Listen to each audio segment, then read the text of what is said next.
toujours avec le Seigneur. Parole de l'Éternel. Bien-aimé, ça veut dire quoi? Ça veut dire, premièrement, les morts en Christ seront ressuscités. C'est eux qui iront en première place. Nous ne pourrons pas les devancer.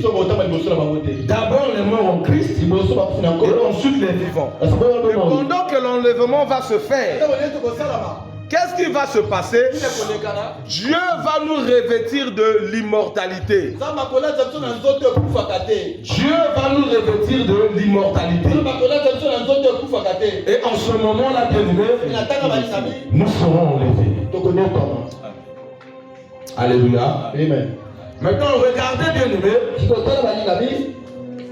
On va voir les signes de son avènement. On va voir.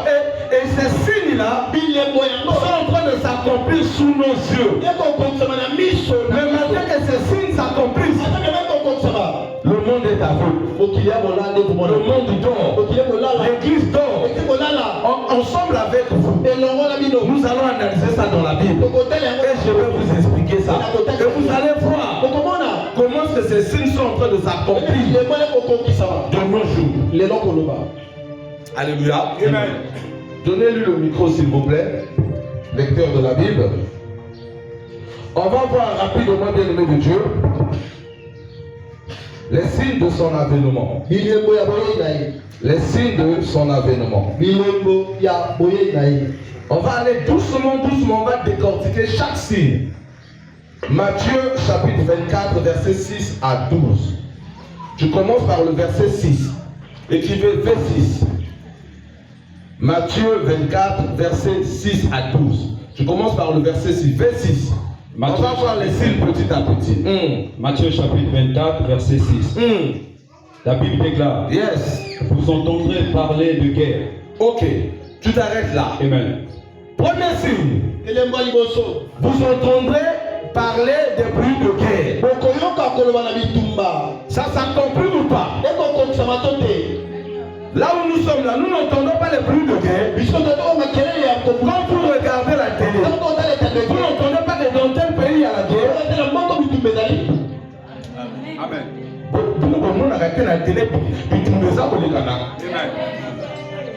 Parce que les disciples lui ont posé la question. Quels seront les signes de ton avènement?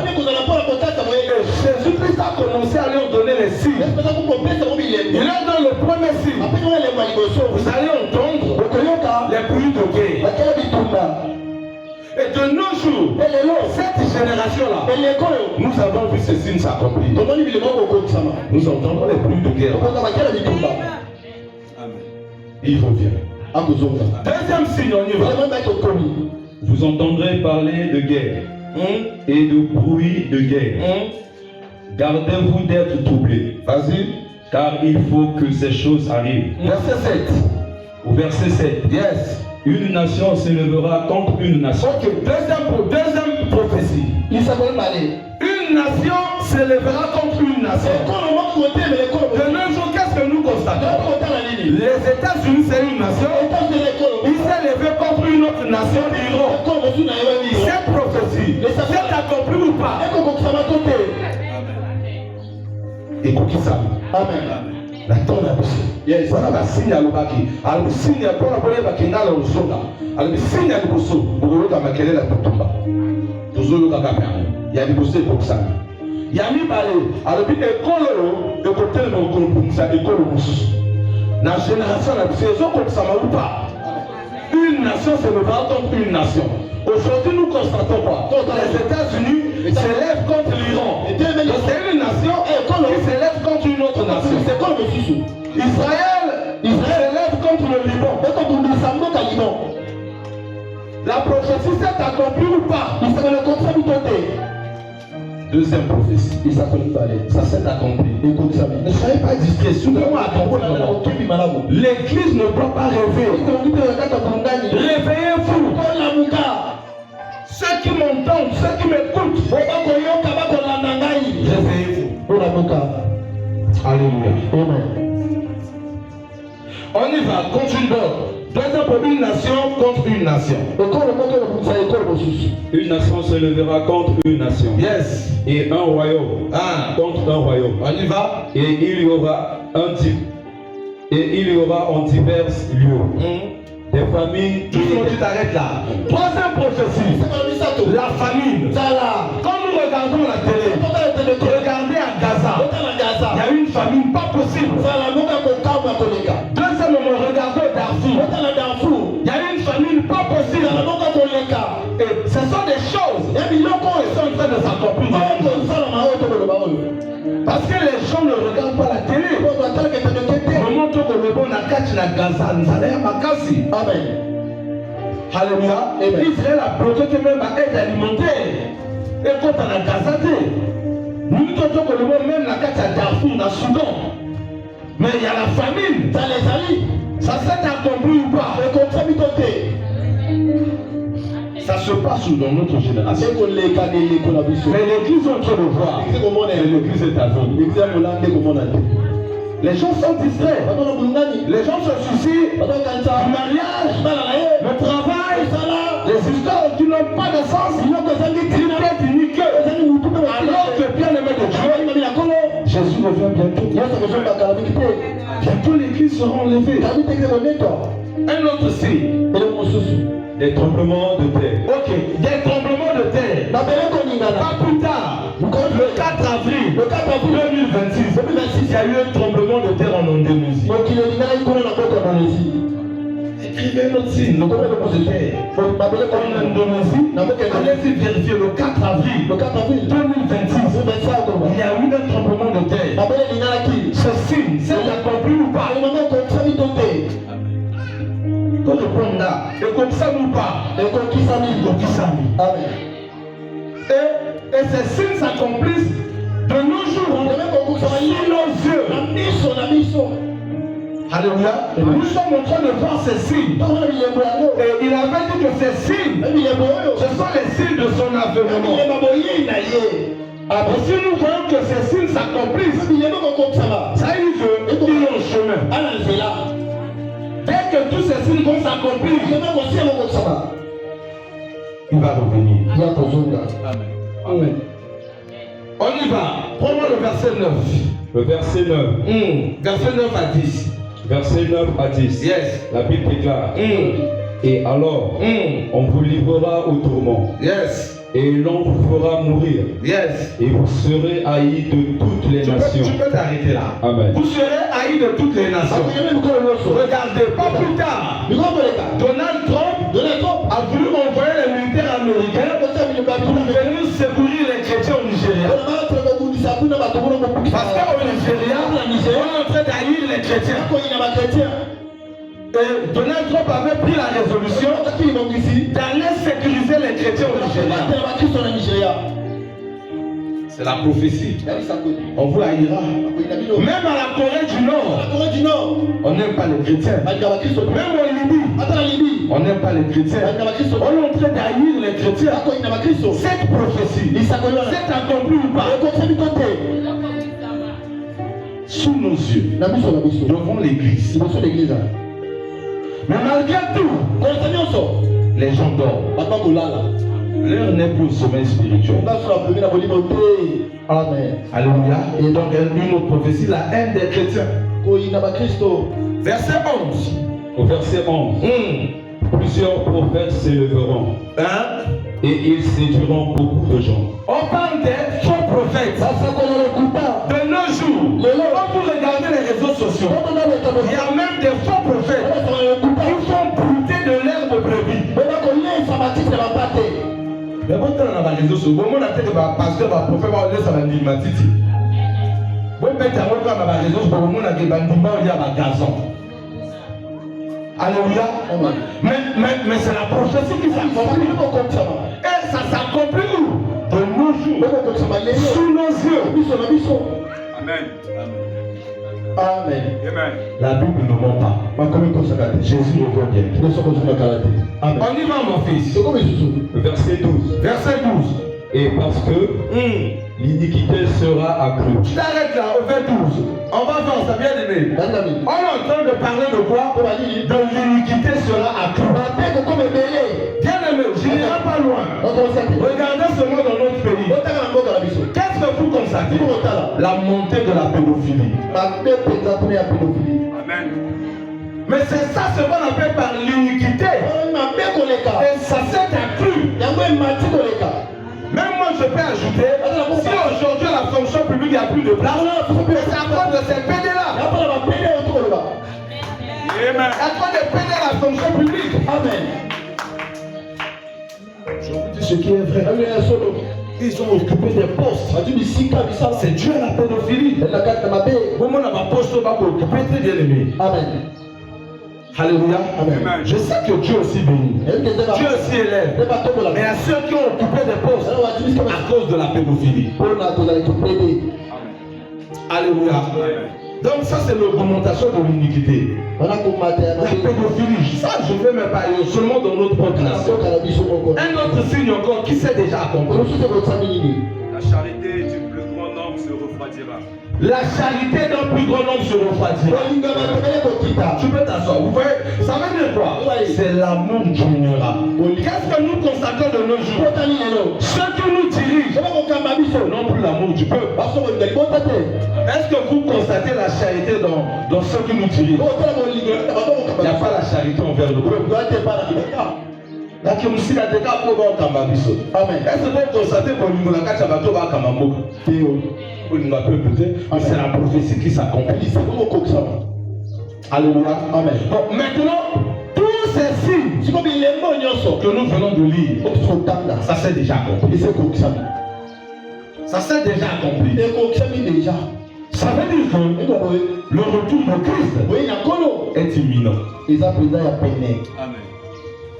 Le quoi la biloko au ça veut dire que son ganaïe est comme une peine. Amen. Alors que doit-on faire?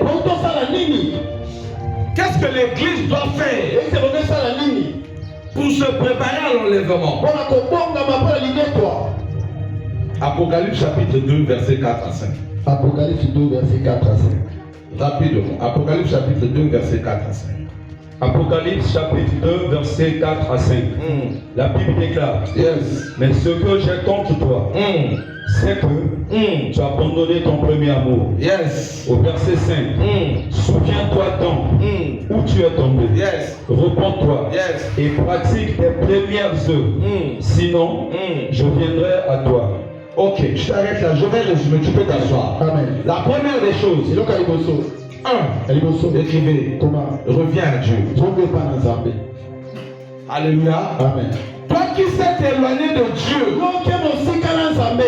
à cause des soucis de ce siècle présent, à cause des choses éphémères, reviens à Dieu.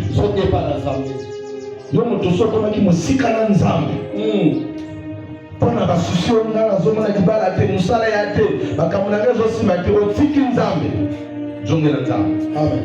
Avant qu'il ne soit trop tard. Amen. Avant qu'il ne soit trop tard. Revenons à Dieu.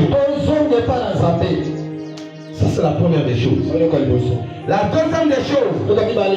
Écrivez bien le Dieu. Reviens à ton premier amour. Reviens à ton premier amour. Bien aimé, avant tu avais l'amour de servir Dieu. Mais aujourd'hui là, tu ne veux plus chanter pour Dieu. Tu ne veux plus faire le service de protocole. Tu ne veux plus venir au veillées de prière. Venir à l'église, ça devient un problème pour toi. Parce que tu vois seulement tes intérêts. Tu n'as plus le premier amour que tu avais quand tu avais connu Christ. L'amour où tu payais les dîmes, l'amour où tu soutenais l'œuvre de Dieu. Tu avais l'amour des serviteurs de Dieu.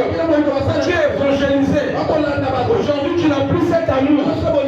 Reviens à cet amour. Jésus revient bientôt. Troisièmement, reviens à la prière. Aujourd'hui tu as perdu la vie de prière. Alléluia. Amen. tu n'as plus envie de prier. 1 heure du temps dans la présence de Dieu, ça devient un problème pour toi. Venir participer au culte, ça devient un problème pour toi. Ma fille, mon frère, Jésus revient bien. Amen. Je ne la vie à ma bonne délire, ma banane. Je ne la vie à ma bonne délire de Kunagai. Amen. Pour ça, la distraité. Un autre truc à faire. Reviens à la sanctification. Reviens à la sanctification. Toi qui marches dans le désordre, dans l'impudicité, dans la débauche, dans la fornication, c'est le moment de revenir à la sanctification. Amen. Parce que Jésus revient bientôt. Alléluia. Amen. Et enfin, repentons-nous. Pourquoi je dis de se repentir? Regarde. Celui qui te regarde est plus important que celui qui te voit en public. Je vais expliquer, je réitère. Celui qui te regarde est plus important que celui qui te voit en public. On a pas expliqué.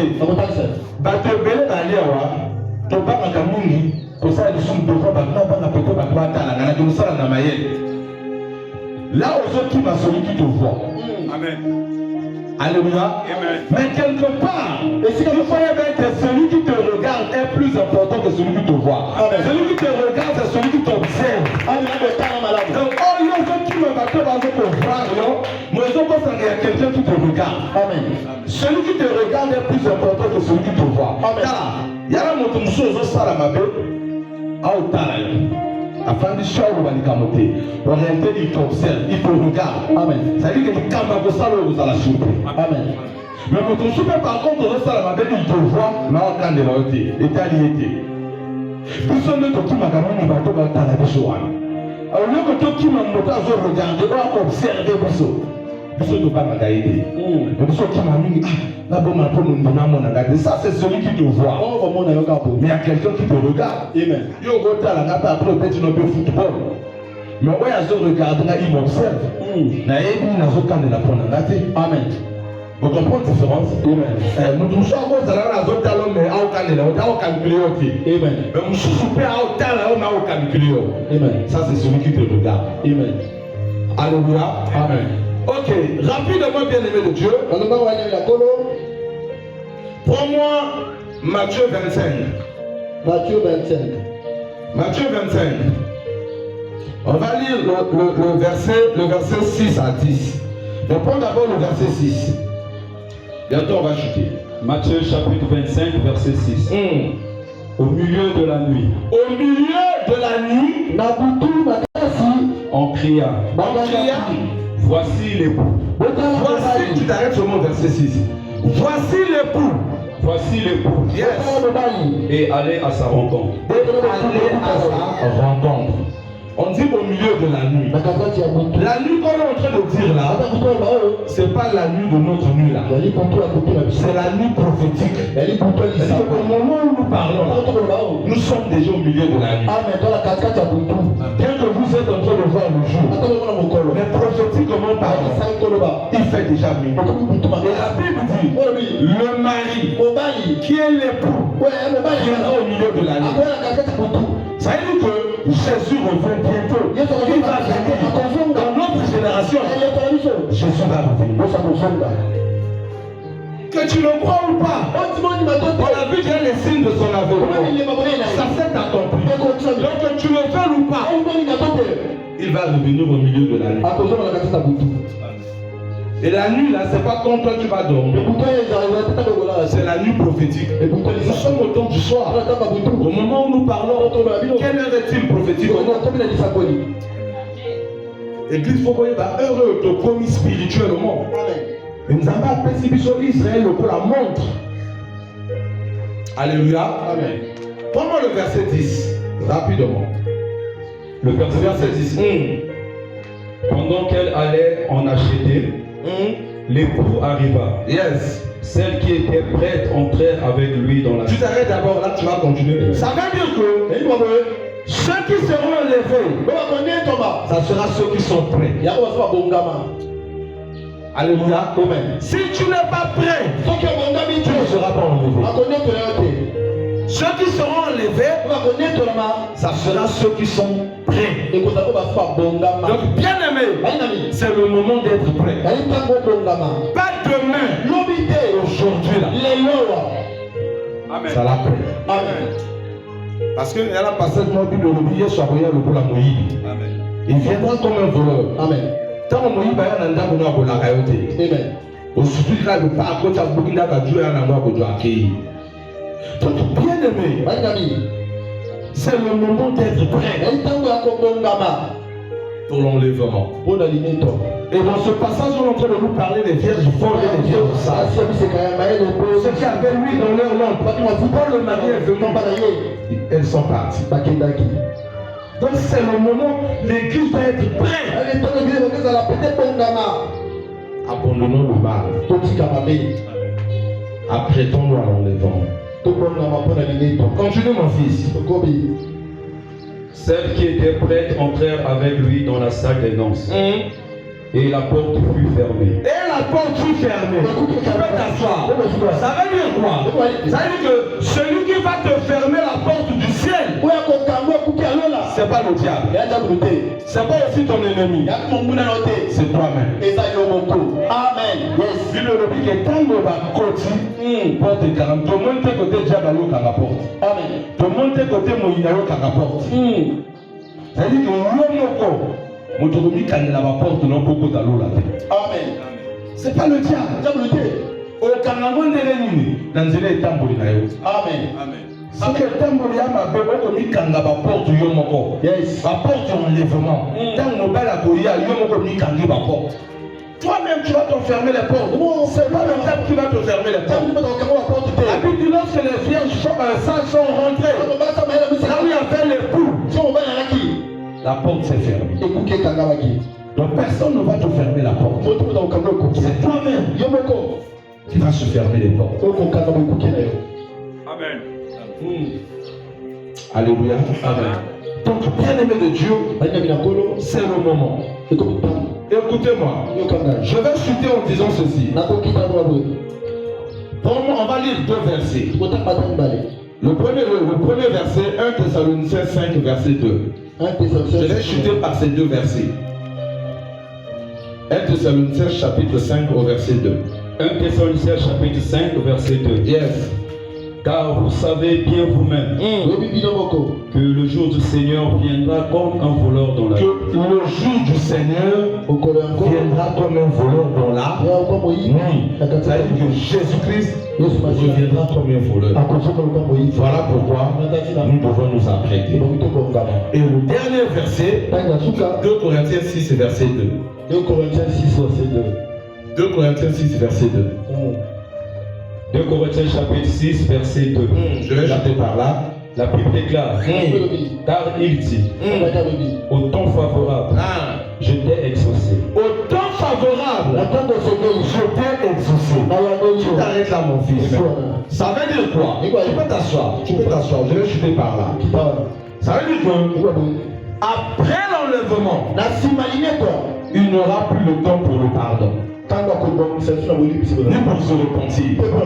Quand tu vas commencer à demander pardon, Jésus va te dire au temps favorable. C'est-à-dire que pendant le temps de la grâce, je t'avais pardonné. Mon gars, il peut s'acquérir. Là, déjà, grâce est signée. À toi, c'est grâce et à l'issue. Amen.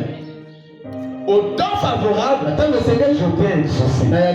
C'est-à-dire que ça, c'est le moment de demander pardon. Peu importe ce que tu as fait, je vais te pardonner. Peu importe, si tu te réponds, je vais te pardonner. Parce qu'il viendra un temps, si tu demandes pardon, il va te pardonner. Parce que la grâce est partie.